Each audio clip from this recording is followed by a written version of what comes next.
खडलेल्या पालिका निवडणुका पावसाळ्यापूर्वी होणार असल्याची चर्चा सध्या राजकीय वर्तुळात सुरू आहे। निवडणुकांबाबत 4 मार्चला होणाऱ्या सुनावणीत सर्वोच्च न्यायालयाने स्पष्ट निर्देश दिल्यास मुंबईसह मुंबई महानगर क्षेत्रातील महापालिकांच्या निवडणुका पावसाळ्यापूर्वी होऊ शकतात।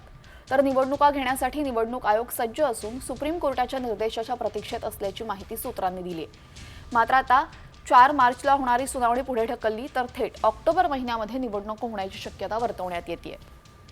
त्यामुळे आता सुनावणीमध्ये नक्की काय होणार हे पाहणं महत्त्वाचं ठरेल। खडलेल्या पालिका निवडणुका पावसाळ्यापूर्वी होणार असल्याची चर्चा सध्या राजकीय वर्तुळात सुरू आहे। निवडणुकांबाबत 4 मार्चला होणाऱ्या सुनावणीत सर्वोच्च न्यायालयाने स्पष्ट निर्देश दिल्यास मुंबईसह मुंबई महानगर क्षेत्रातील महापालिकांच्या निवडणुका पावसाळ्यापूर्वी होऊ शकतात।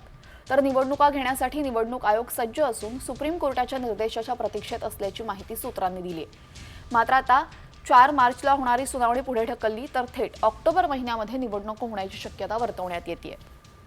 त्यामुळे आता सुनावणीमध्ये नक्की काय होणार हे पाहणं महत्त्वाचं ठरेल।